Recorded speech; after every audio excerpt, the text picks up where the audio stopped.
This is the Horse Radio Network. This is episode 82 of the Stable Scoop Radio Show on the Horse Radio Network. Vet Talk with Dr. Parrott. Please support our sponsors as they make this show possible. Equestrian Collections brings the whole universe of equestrian shopping to your fingertips. Visit them at equestriancollections.com.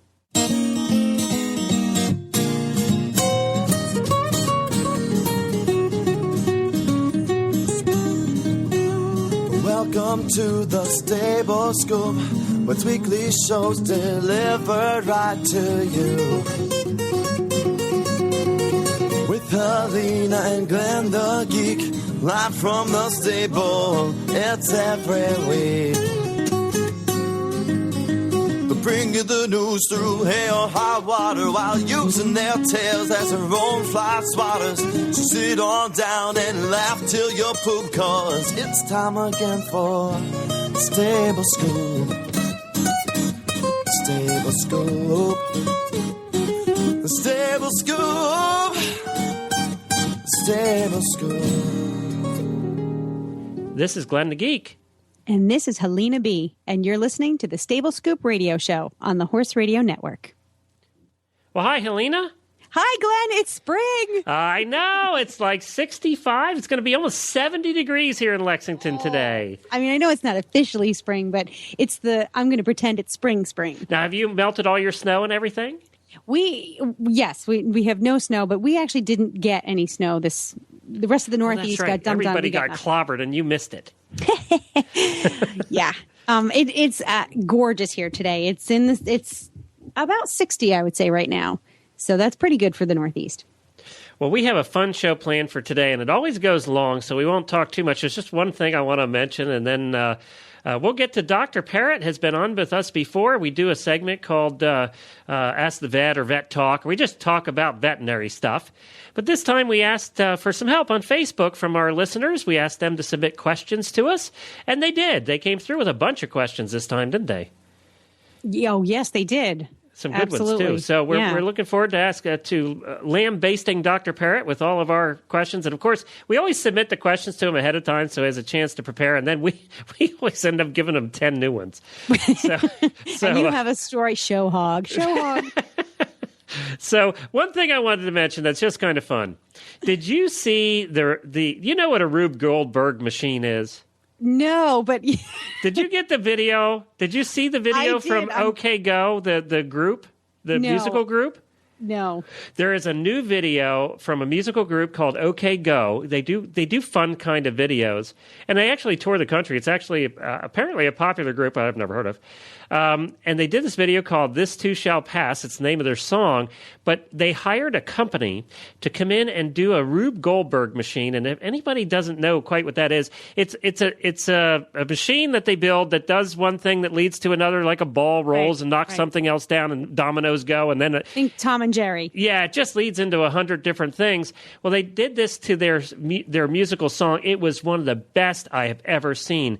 And I interviewed the guy who put the machine together. It took him 2 months of planning, a month and a half, 22 people, a month and a half to put everything together and make it work. I'm watching it right now. And then it took him 60 tries to get 3 takes that actually worked. So they filmed this. They did film it from beginning to end. They don't splice it. It's filmed from beginning to end, but it took them 60 tries to get this thing is out of control. It is. They have more things in there that I've ever seen. I'm going to put it. I'll go ahead and put it in the show notes for today's show. It's on YouTube, so we can just paste the video in there. It's called God. OK Go. This Too Shall Pass. Rube Goldberg machine version. It's amazing. I'm going to bookmark this and watch it over and over again. Oh, you have to, because there's so many things in it. You just don't get it all. They said one of the biggest problems when you're watching it, they had 2 big problems. One of the biggest problems is they used a lot of balls in gutters. Yep. And the balls kept falling out of the gutters. And that's one of the big problems they had. And then the second problem they had was you're going to get to a point where, and crank up the music too, you're going to get to a point where they tink glasses through this machine, tinks glasses. Yeah. And it goes to the music. It actually continues playing the music. No. And they said that was the hardest thing to get coordinated to the music, to get the machine to do all its parts, and for the glasses to come in at exactly the right time. Amazing stuff. Just And you know what? Last Friday, 2 weeks ago, I saw this. It was at 16,000 views. Last Friday, it was at 4 million views, and today it's at 6,500,000 views. I'm speechless, and that's hard to do. And you know what? The band was right. How many of us have heard of OK Go now that we've never heard of before? So Pretty smart. Yeah. So that was really cool. I'll put that in the show. It had nothing to do with horses, but just a lot of fun. Yeah, and we're total geeky. geek. Yeah, that's this right. Is the We're geek geeky. and Glenn the geek, people. Well, but it's good. See, he's a good geek. He doesn't. It's not like stupid cheesy geek. No, this is fun. Seriously intelligent. Everybody can get it and enjoy it. Geek. It's the only time I've seen an actual car used in a Rube Goldberg machine. I didn't even know what Rube Goldberg was. I don't know where that started. Apparently, it must have been the guy that made the first one of these, but interesting. Got to check it out. A lot of fun. Well, we're going to get to Dr. Parrott here because we have a lot of questions for him that our listeners submitted. But first, we want to talk a little bit about equestrian collections, and it's something we don't mention. I thought because Dr. Parrott was coming on, we should mention that equestrian collections also carries a lot of barn supplies. They carry a lot of tack cleaning and fly sprays and clippers, things that are in your barn and are used for the care of your horse. A lot of people think equestrian collections just does clothing and outfits and riding outfits and things like that. They carry a complete line of barn supplies and tack cleaning supplies and all of that as well. So no matter what you need, you can find it at Equestrian Collections. And I noticed they just came out with their twice-a-week email, and Oster and grooming gear are the big emphasis here. Plus, they also carry the Hilton Herbs line of herbs. I love that line. Yes. Love it. It's great very personal good. Experience with it. It's very good, and you can buy their complete line there at Equestrian Collections, and you can get a discount simply by using the coupon code Horse Radio. The next time you order $120 or more, use Horse Radio, and you'll get $10 off that order. Horse Radio, all one word, in the coupon code section, and you can find that all at equestriancollections.com. You want to introduce Dr. Parrott for us? I do. Our guest today is Dr. Brian Parrott. He received his DVM from Tufts University School of Veterinary Medicine, and he's been an equine practitioner on Boston's North Shore for over 20 years. In 1991, he founded Parrott Equine Associates, which covers general health and wellness, sports medicine, lameness, podiatry, reproduction, and dentistry. A native of Rockport, Massachusetts, Dr. Parrott grew up riding and caring for horses. He is deeply involved with the sport of polo and enjoys fox hunting in his free time, too. So and welcome, Dr. He used Parrott. to be your veterinarian, you forgot. I know, and he's such a nice guy. He's one of those vets that is really good at explaining things to you. So whatever your horse may have, even if it's just an annual exam, the conversation, the communication with him is so great. And I think at the end of the day, that makes you a better horse owner and therefore your horse healthier and happier. So I have a lot of respect for him, which he is well deserved. And he comes on our show and puts up with our crap on a regular basis. So that's, yeah, he laughs at our stupid jokes. That's all you need. Here's Dr. Parrott. Well, hi, Dr. Parrott, and welcome back to the Stable Scoop Radio Show. It's always good to have you on. Well, thank you very much. I'm happy to be back. I want to remind everybody that you've been on the show a couple of times, and they can actually go back and listen to the past episodes. It's one of the advantages of podcasts, and they can do that at stablescoop.com. Just go under all episodes and just search for Dr. Parrott, and you'll find, or do a search on the website for Dr. Parrott. That's Parrott, and you'll find his episodes there, and all the information still relevant today that he talked to us about a year ago. So what's neat now with Dr. Parrott is with all of the new media that we have available to us in social networking, we were able to put some questions up on Facebook and ask people if they had questions. So most of today's questions are going to be from our listeners and fans. So that's kind of neat how that all works now. All right. I got my list here. Hosts get to go first. That would be Helena. Well, I mean, I don't know about you guys. I heard it's really beautiful in Lexington. Not sure what it's like up 65 today. Beautiful. It's just about 60 here, too, in Rhode Island. But it's definitely spring. So I think one of the things that's on most people's minds are spring vaccines. And I know sometimes, depending on what barn you're in, some horse owners just go with whatever the barn recommends. So, Dr. Parrott, I'd like your opinion on what you think is appropriate for spring vaccines. What's essential, what's optional, and when should horses get them? Hi, Helena. It's sure good to talk to you again. Vaccines across the board. There are some that are pretty much standard across the North America, United States, and then there are vaccines that can be used in regionally or target areas. And essentially, the spring vaccines have been labeled so because there are diseases in which we cover that are vector-borne, meaning they're carried by bugs like mosquitoes and things. And so the spring vaccines usually include those, but it's a good time just in general, people are getting back to their activities with their horses and they want to take them to horse shows and to move them around and expose them to a lot of different things, including other horses. And preventative health care prior to all that activity and to the season is really, really helpful to the horse to prevent disease. So the ones that are usual and standard that are recommended by the American Association of Equine Practitioners pretty much across the United States are a tetanus shot yearly, encephalitis vaccine, and there are 3 subtypes of encephalitis vaccines, and the most common in the United States, other than very small pockets down in the southeast United States, and probably the southeast and southern United States, are eastern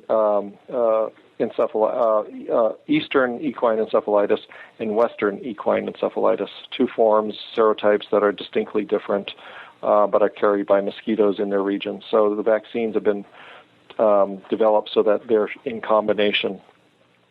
The other subtype that is less frequent but does occur in the southeast and south is the Venezuelan subtype, and occasionally we'll get mosquitoes carrying that subtype. And so in those regions, I usually add a Venezuelan equine encephalitis vaccine, and those can be bought as a 3-in-1 or in 2-in-1 type of vaccine. The other is rabies, pretty much rabies across the board, except if you're in a state that is rabies-free, needs to be given. And in the Northeast, rabies came back, at least 15 years ago, and there's certainly in the South and the Southeast United States. So rabies is a good one to do at least annually. And then the one disease that has really come into exposure probably 7-8 years ago is West Nile virus. It's really spread across the United States fairly rapidly, having started in the east in New Jersey, New York area. It moved up to the northeast and then spread to the south and southeast and across the United States now. So those are the 4, tetanus, encephalitis, rabies, and West Nile virus, that are pretty much standard across the United States. So do you have any questions about those 4? No, I'm taking notes. Oh, great, good. Now there's a lot of vaccines out there, and of course, some people are in an area that a lot of them need to, or all of them need to be done. But well, rabies sounds pretty. I think when you said rabies is back for the last 15 years, I never actually thought of rabies as going away. I know that some of these diseases, they go in cycles based on the hosts that carry them. Yeah. Right. Yes. But rabies, I would never think to not vaccinate for, because it is such a, it gets the most press. It's scary. It's easy to transmit. It's such a deadly disease, and it is a disease that crosses many mammal species. So all mammals can get it. And of course, it's contagious from animal to animal or mammal to mammal. Right. It has been eradicated in some regions, and of course, it's not present at all in Great Britain. So there, they don't even vaccinate. So we were rabies-free in most of the New England states for years, and it was not highly recommended to vaccinate horses and large animals for that prior to the new onset of rabies. But now it has become very infrequent, but it's certainly considered endemic, and we do have rabies. So therefore, all mammal species that there's a vaccine for that has been tested on those mammals. We're vaccinating those mammals with it. You know, we had a big farm in Pennsylvania in all through the 90s, and it was bad there. And any one of us who has had a farm where we had a rabid raccoon in the barn, I just shot it and we had it tested. And of course, had rabies, and they came out and they picked the horses out where they even thought that the raccoon was in the stalls there. And, you know, all those horses had to be quarantined for... What a pain. The raccoon was actually in the barn? I was in the rafter right in one of the stalls above one of my ponies. Well, how would a rabid...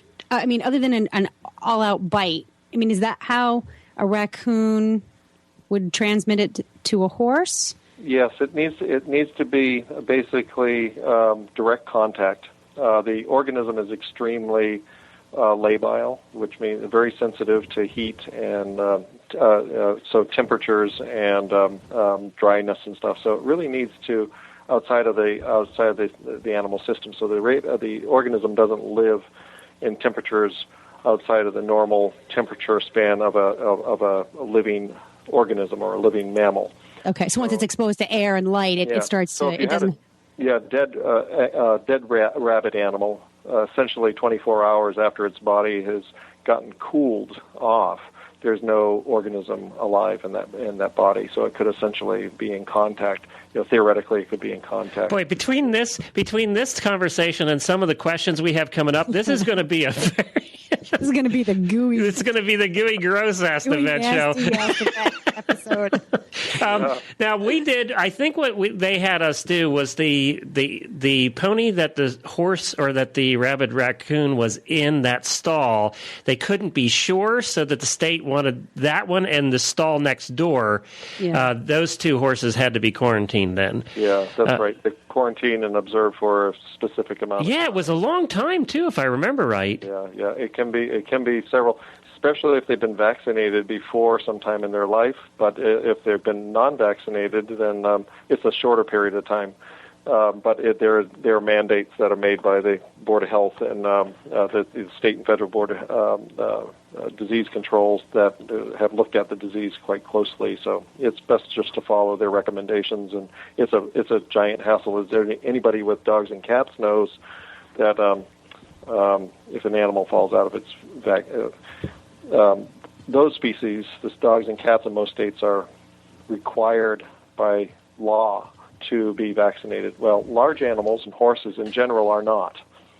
So you do not have to vaccinate your horse, but we highly recommend it because the same quarantine procedures are going to be placed on them if you did get an animal bite, you didn't know where it came from, especially if the horse, if there were wild animals around. Well, while we're on gory gross stuff, can I ask a quick question related to this, Helena? Sure. Yeah.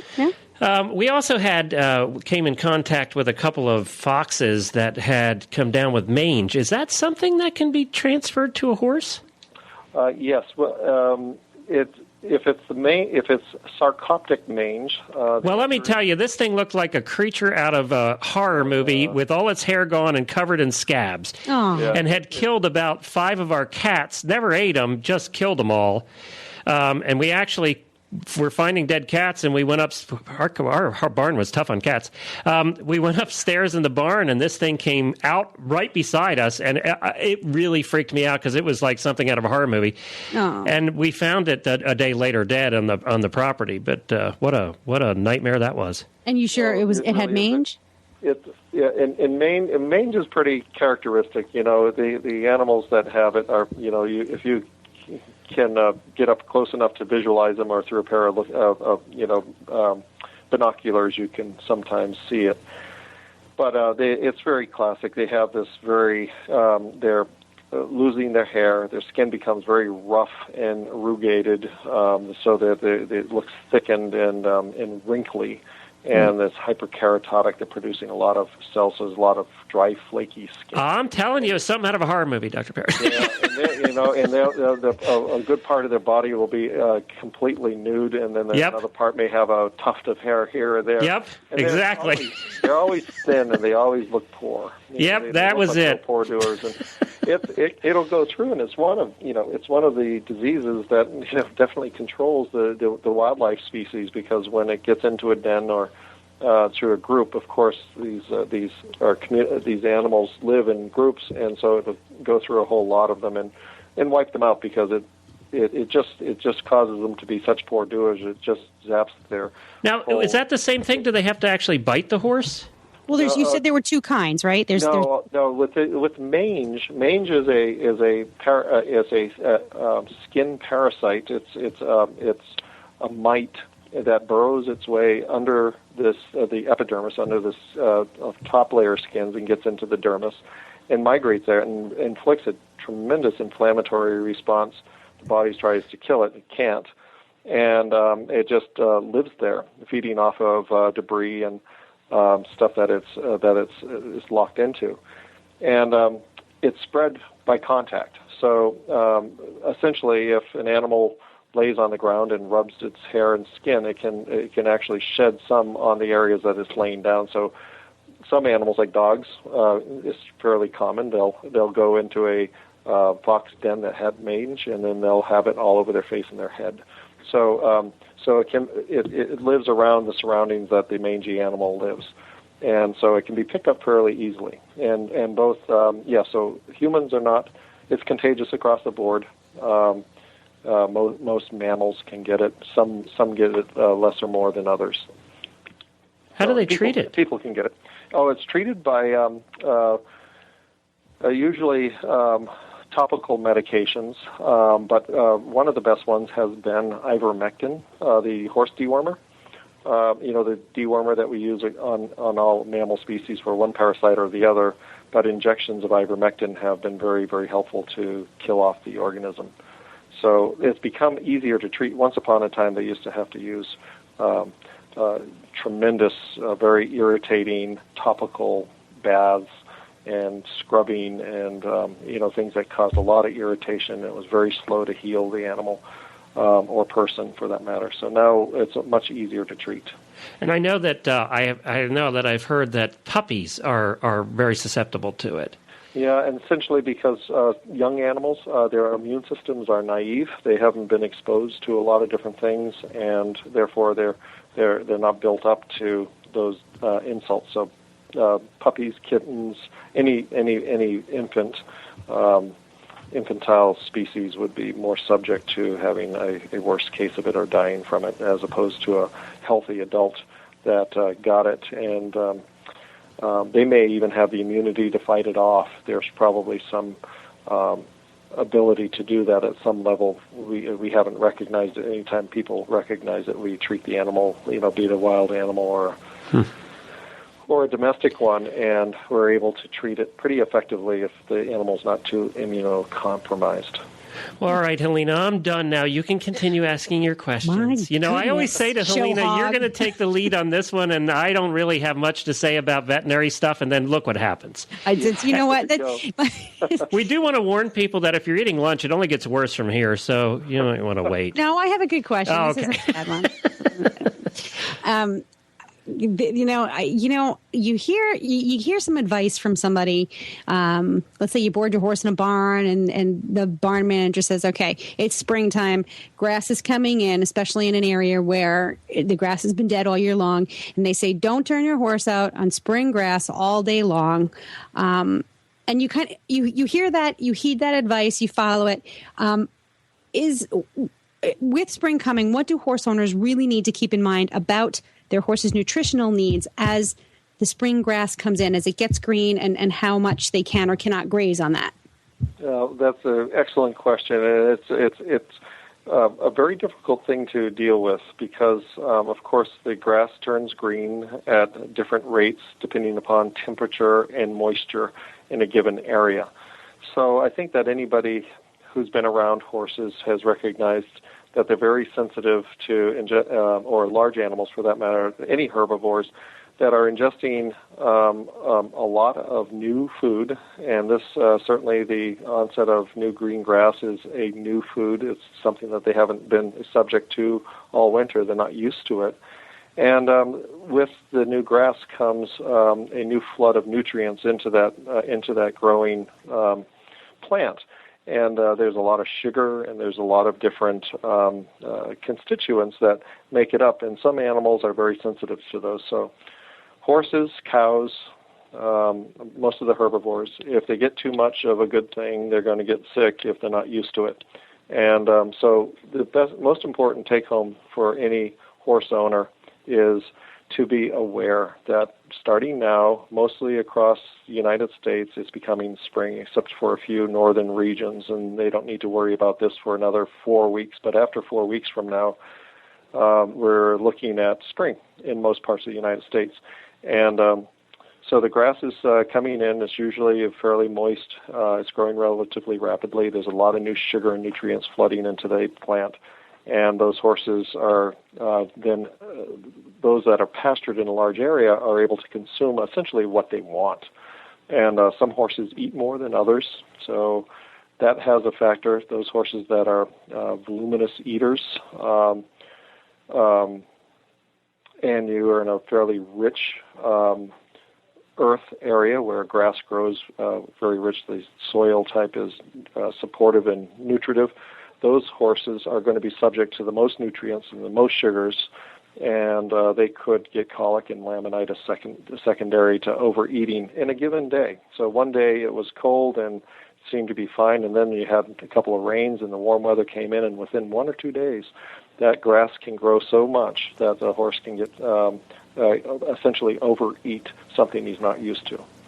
And that's the whole scenario. So you have to be aware of that even into the middle part of the summer. Occasionally the weather cools down a little bit. The grass starts to grow a little faster because the temperature range for the grass is ideal. And if there's enough moisture, you'll even get a lush grass growth in the middle of a hot summer or even in the fall. So spring and fall being the biggest worries about grass growth, how fast it is, how healthy it is.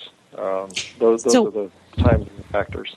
It's not necessarily that it's not that they can't have it, but you have to limit how much they can have of it. Yeah, and okay. It's on an individual basis. There's no formula to say, that half an hour on new green grass is all you need to do, and you need to incrementally increase it.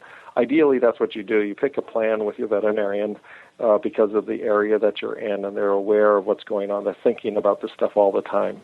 Okay. I am. And so if one of my clients locally says, hey, Brian, can I turn my horses out on a big pasture? Right now I'll say it's time to limit your cushianoid horse or your horse that had founder before because he seems to be sensitive to things and can founder. And the other horses, just be aware that if they that some horses tolerate that and can jump into a field that's growing lushly without any problem, but they're definitely at higher risk. So those horses that are at high risk that you identify as old, cushianoid, insulin-resistant type, have had a case of laminitis in the past, those are the ones that you really need to identify. And what about ponies and minis? Yeah, are they also high risk? Well, there are ponies, wild horses, miniatures that seem to be more sensitive, more subject to that, and it's probably a genetic base. The ones that have a tendency to become fat more easily. But there's so many factors that can play into that. The answers are yes, those are the types that you want to be more careful with. And certainly ponies can overeat. There is no.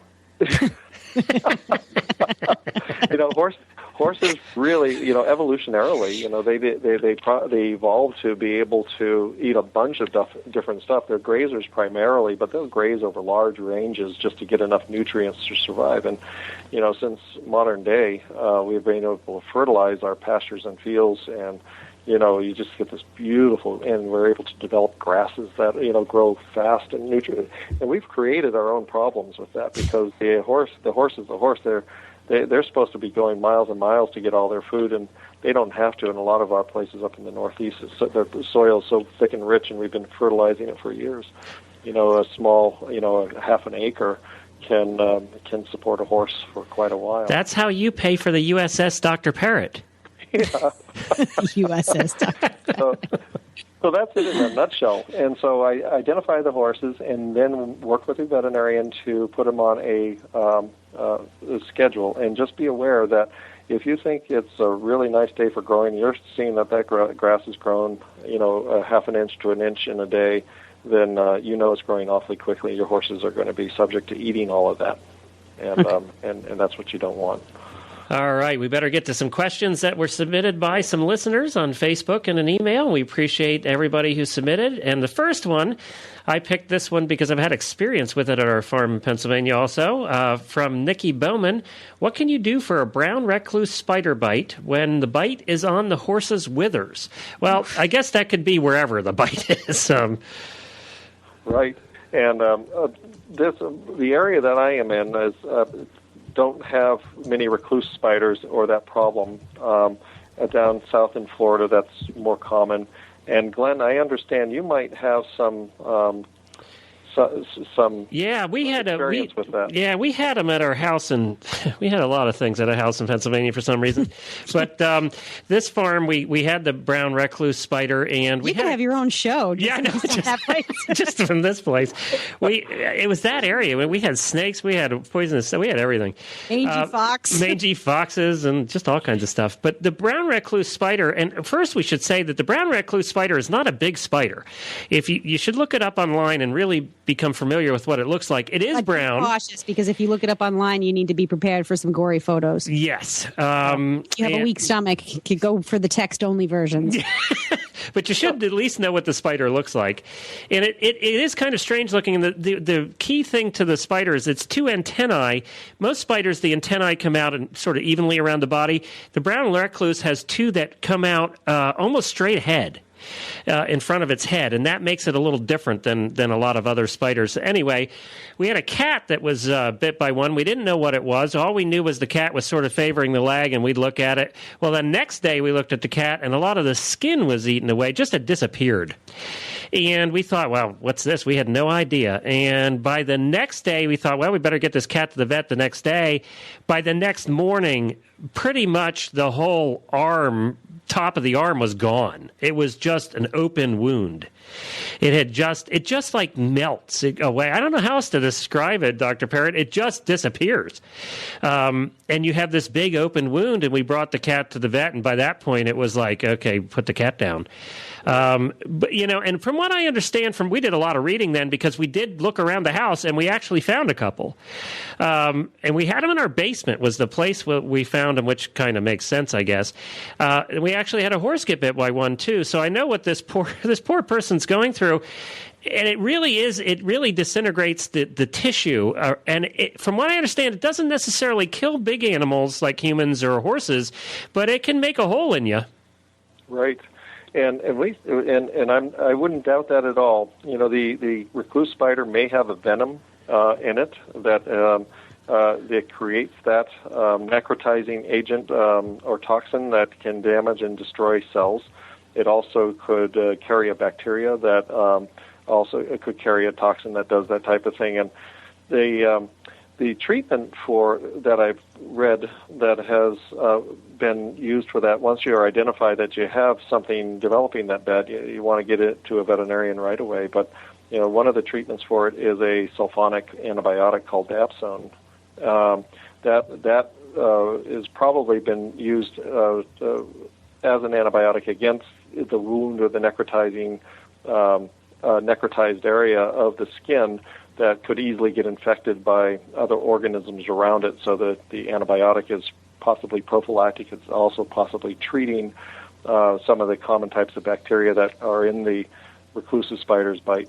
But the other part is getting it clean and also treating with corticosteroids to prevent tissue reaction, tissue death as a preventative. So it's obviously it's a very, very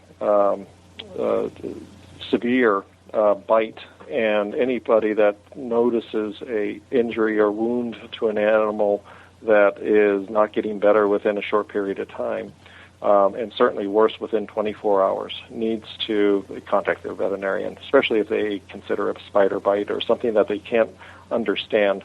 It could be a splinter underneath the skin, but again, unless you're trained to really observe those things, that's why we're here. That's what we really want to say. Don't put it off. Give a call. At least ask questions. It usually doesn't cost anything to ask those questions, and you can identify if it needs to be seen or not. And it's actually, they say that the spider's not aggressive. It's not like they just come floating down from the ceiling and bite you. You have to really press against it. They say it only bites when it's pressed against the skin, Right.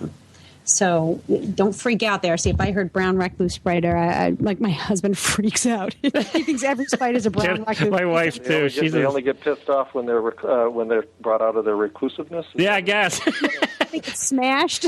And there is we'll put in our show notes, there's a good website called brownreclusespider.org. Yeah, excellent. That's a good one. And apparently it's found in the central part of the country, and I think we got it. We had the retail business then, and we got shipments from all over the country, and we think that's where it came in from. Wow, So it is found, like where I live now, in Kentucky. Good to know.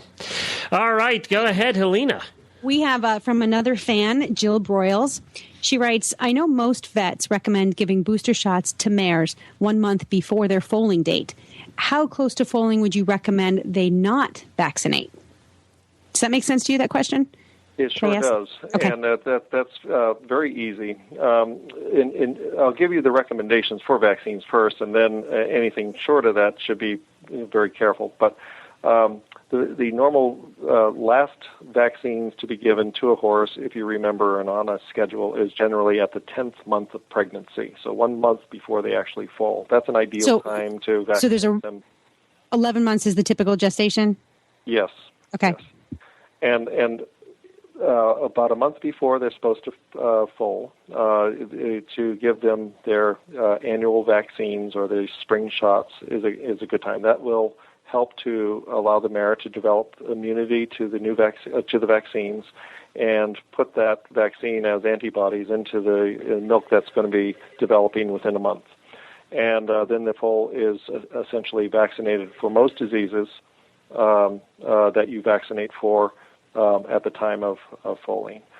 Now, to answer that question, it takes about 2 weeks for a good immunity to impart from the mare after being vaccinated. So, any time less than or 2 weeks or less before foaling is probably not an ideal time, and anything before a week before foaling is probably going to help impart immunity to the foal, and it could cause enough irritation or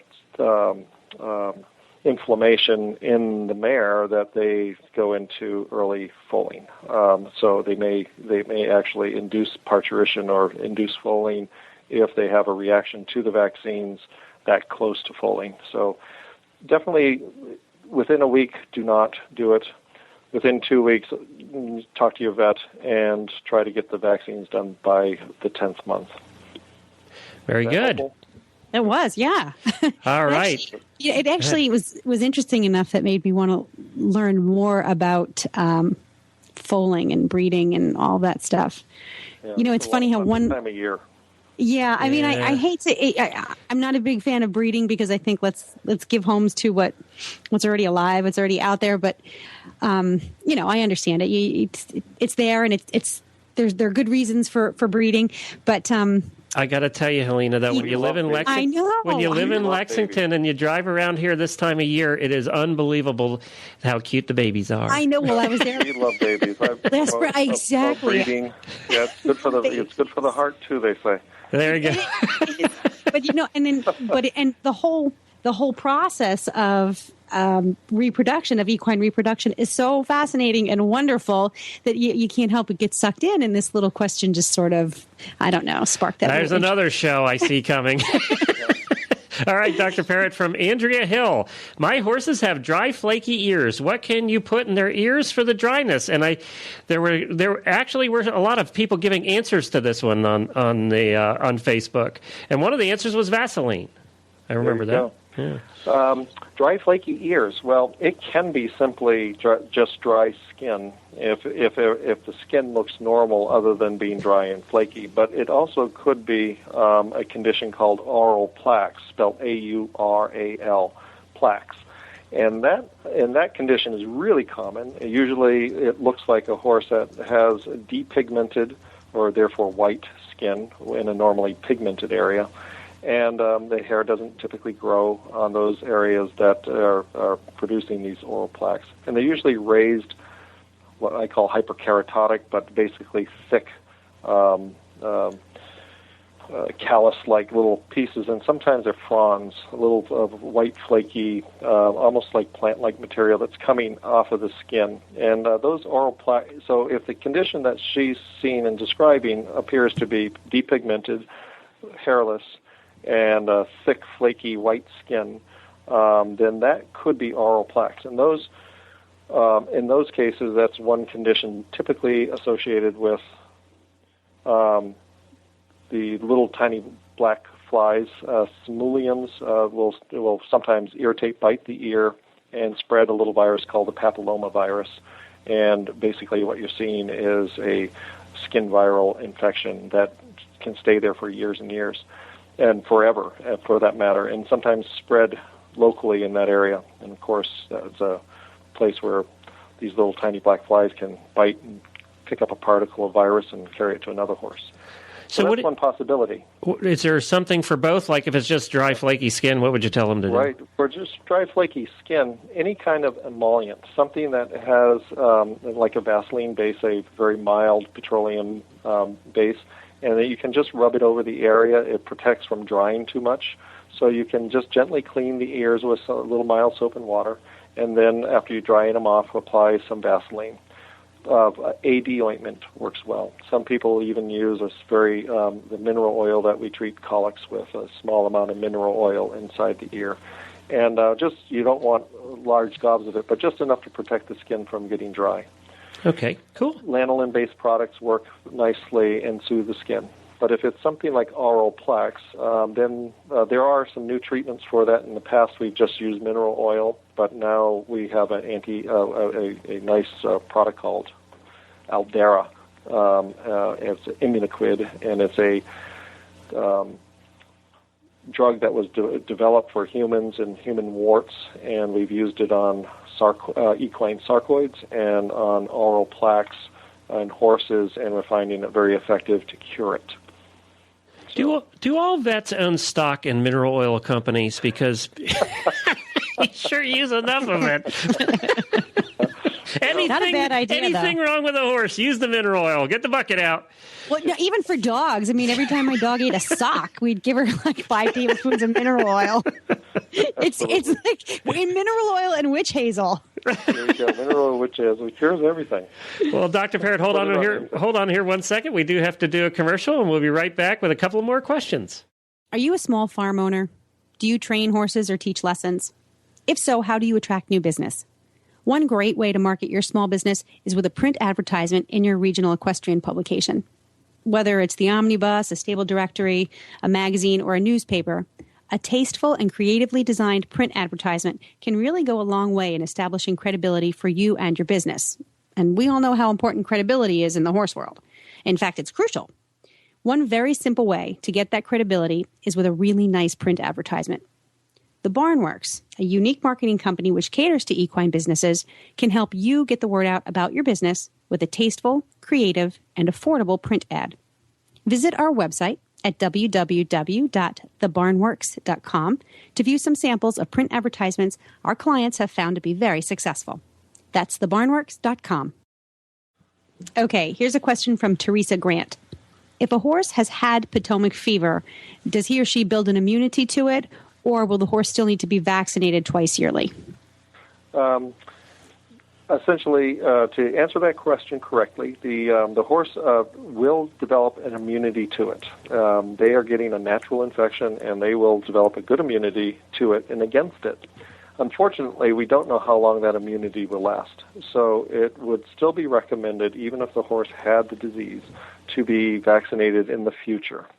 The recommendations for the vaccine are 1 time per year after the initial 2 doses. So if a horse had never been vaccinated before, never had the disease before, then you would vaccinate them once, and then 3 to 4 weeks after that, and then yearly thereafter, but not twice yearly. Here's a question that kind of adds on to this.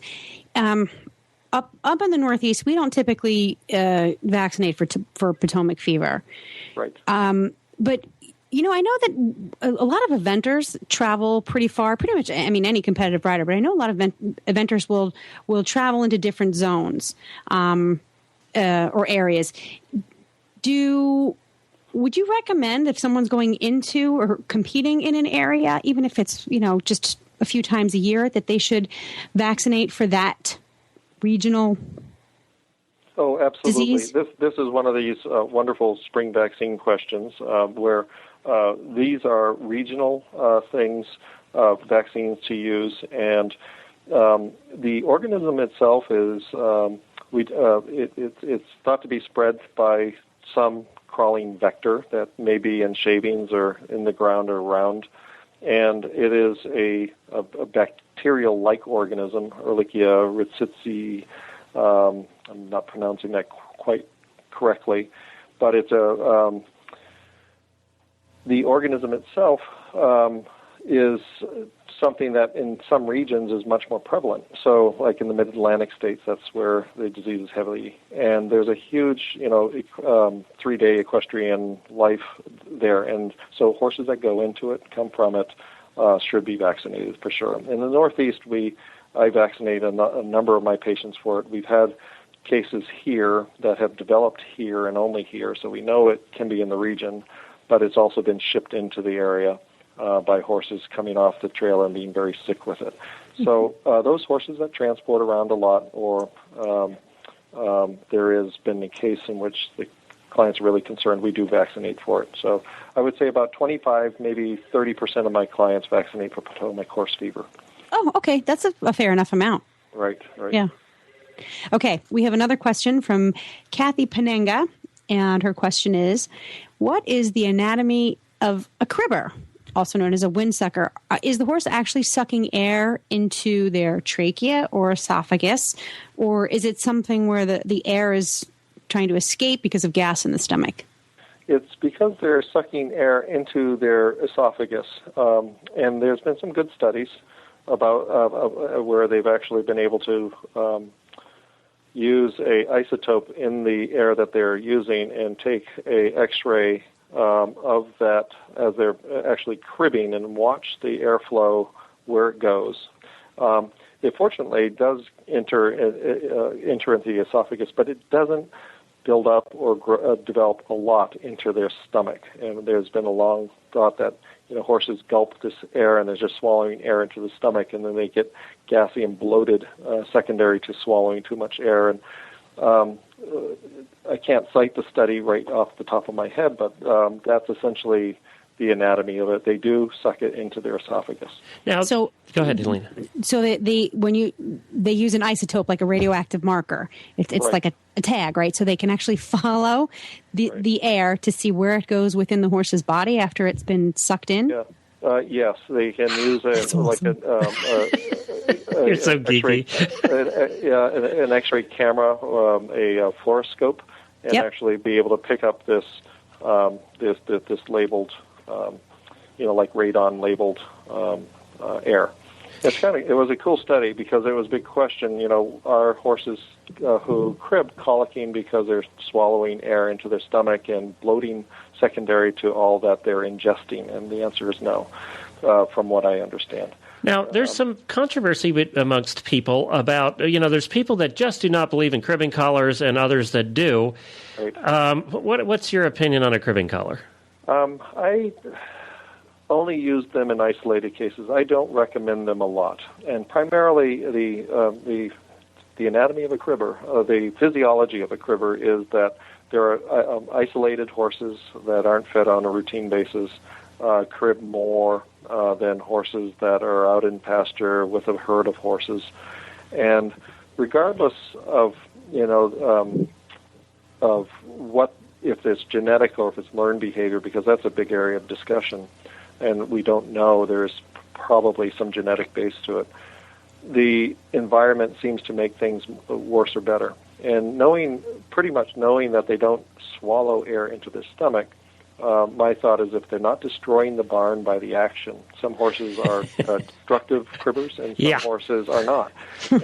And so those destructive cribbers that are just tearing down the barn, then using devices to minimize that probably good. But I'll tell you, the horses do seem to get comfort and relief from doing it if they're not swallowing air and causing trauma in any other way. Then why not let them do that? Because once they do it, they have this probable release of endorphin-like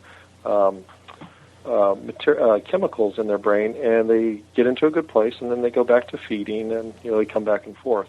But if you try to stop a horse, they just sometimes seem to be more anxious about cribbing and finding a place and getting really rattled to do the job.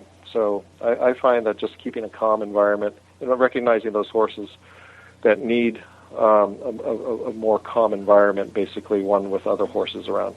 So horses use cribbing to get into that calm place, and we use alcohol. So that's pretty. Or food, or sucking our thumb, or gum, or. It's considered an obsessive compulsive disorder, and fits within the realm of all OCDs that are out there, be it one mammal or the other. Yeah, absolutely. Okay. Well, we have one more question, and that's perfect with the amount of time we have left here.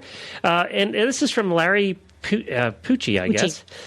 Are there any new developments? Boy, this is a good one to end with. Are there any new developments for the treatment of Founder? My Shetland has it bad, which could cut his life short. He is a good friend.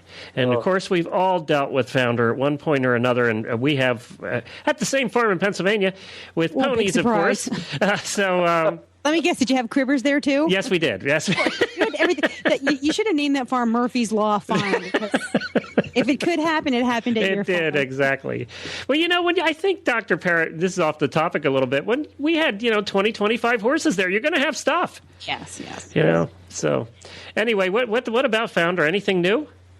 No. Unfortunately, it's we've been, as veterinarians and researchers in this problem, have been after this disease for years and years and years, and there is just a very good active group right from where you're from, Glenn, on the disease. There's more veterinarians down there working on laminitis issues than anywhere else in the world. Yeah, here in Lexington. Yeah, here in Lexington, and they really come out with some great information. And over the years, so unfortunately, there isn't anything really new, and we're still trying things because we don't have the answers. Laminitis is a sequela to a insult. That the sequela is that there's inflammation of the lamina. And there are many different things that can produce inflammation of the lamina. You first have to have inflammation of the blood vessels and leakage of intravascular fluid into the extravascular spaces to create that.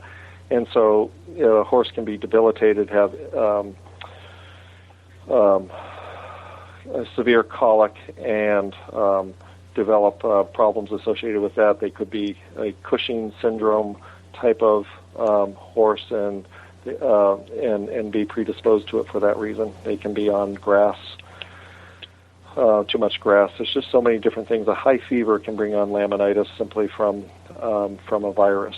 So there's no all the causes are out there, and it's basically catching it early, trying to recognize the underlying cause and then attacking it from that standpoint. But when a horse, and so that's where my recommendations come from. The Shetland may be a cushingoid type, or an insulin-resistant type, or a hypothyroid animal. So you want to identify if there's anything abnormal in their metabolism first.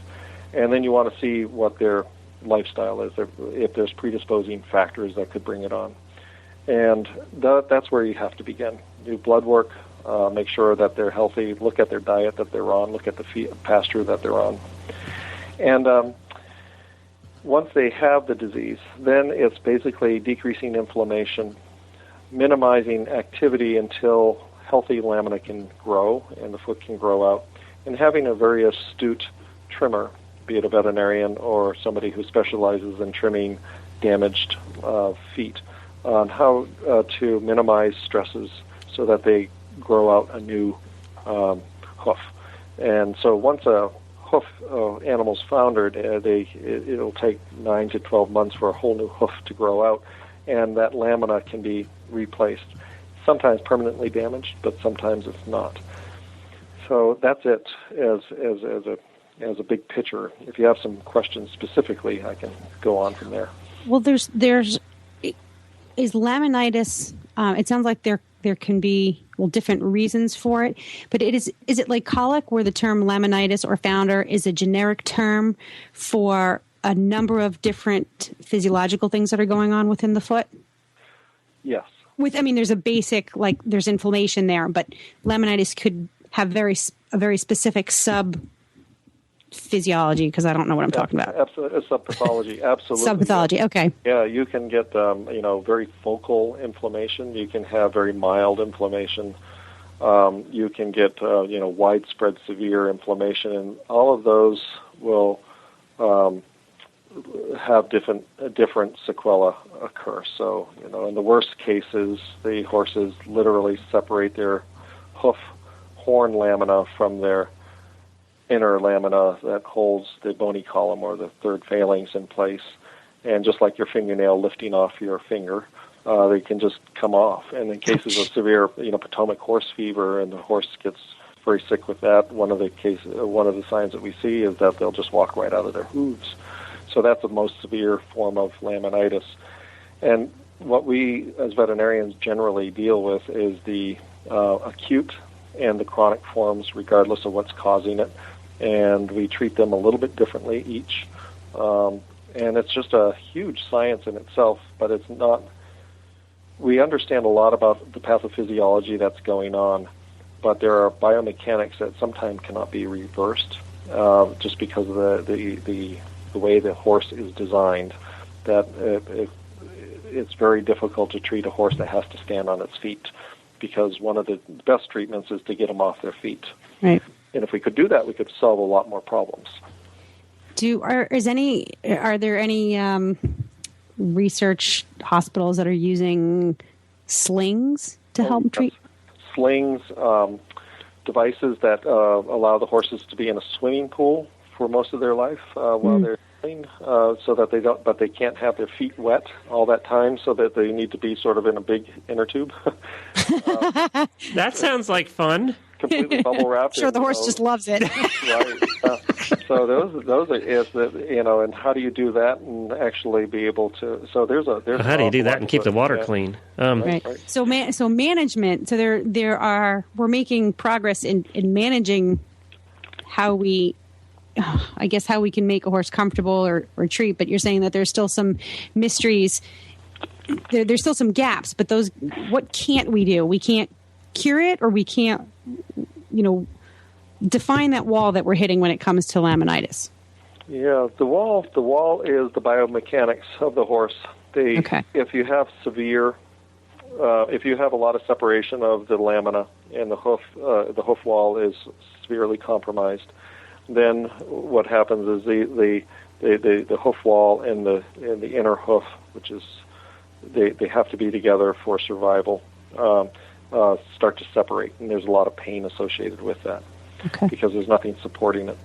And so that's the wall. The wall is that how do we get this foot to grow out? How do we minimize pain? And we know that a new hoof will grow from the top to the bottom. But how can we help that grow out as normally as possible without more damage, more trauma to it? All right, Dr. Parrott. Well, we kept you way over time, and we apologize for that. Thank you very much again for being on. It is always good to talk to you, too. Oh, thank you very much. It sure is good. And have a great day. I hope I can have an opportunity to do this again. It's always fun. All right, sounds good. Well, we'll get you back in the middle of summer when it's actually hot. Wonderful. All right. Thanks, Dr. Parrott. Thanks, Dr. Parrott. Bye. Bye. Well, thank you to Dr. Parrott for coming on again, and it was so nice of him and I like it because he speaks at our level. Yeah. Which is maybe just downright stupid. I don't know. But, that's our level. And, that's where we are. A couple of big words. He did. Squealer or something like that. But he did explain them then. A couple times I was going to go, and then he explains it. But yes. That's what I mean by he's really good at explaining things to you. Like if you know what you're talking about, he goes up a level and talks to you on that level. But if you're kind of new or there's an area you have no experience with, he starts at the beginner level and gradually brings you up to, to his where he is in the conversation. And he obviously recognizes that I'm like pre-beginner because he just talks right down to the very bottom, right down to me. Yeah. I like that. Well, right down there to you in your man cave. That's right. Well, we appreciate him being on. As I said, when we brought him on, you can listen to all his past shows, too, on the website. It's one of the nice things about podcasts. You can go back and listen to past episodes. All the questions that we asked him the last several times he's been on are all relevant today. So stop over and take a listen to those past episodes. I'm sure you'll enjoy and learn something, too. Well, next week we switch it up a bit, don't we? Literally. We do. We're going to talk about something that I know nothing about, which is we're going to talk about the world of riding a side. I think it's a stride, isn't it? No, I think it's a side. I thought it was a stride. I did too, but I think I was wrong. Well, it's side saddles nonetheless, and riding that way. My wife has done that. She has? Yeah, a number of times. Yep. I think she even competed in a show or two side saddle. No, yeah. I didn't know that. Yeah, when she was younger, when she was like a teenager, they used to do side saddle classes, and we even owned a side saddle for a while. Here we go. Okay, wait a minute. Okay, is it a stride or a side? It's a side. You're right. It's a side. The world of riding a side. Well, it makes sense. Yeah, it's not stride saddle, it's side saddle. Okay, I think a stride is when you have both legs over the horse. Oh, well, that would make sense. A stride. Right? Well, by next week, we're going to know all this stuff. We certainly will. See, I told you I know nothing about it, and apparently neither does Glenn. So come along for the ride where we actually learn something. I think it's elegant and pretty. It is pretty. And here's how corny I am. I love their riding habits. Oh, I love their clothing. And there's whole stores that sell nothing but that stuff. It's such an, come on, people. We love our horses. We ride, we train hard, we work hard. But there are times where it's really nice to get dressed up and just be really nicely turned out and look great.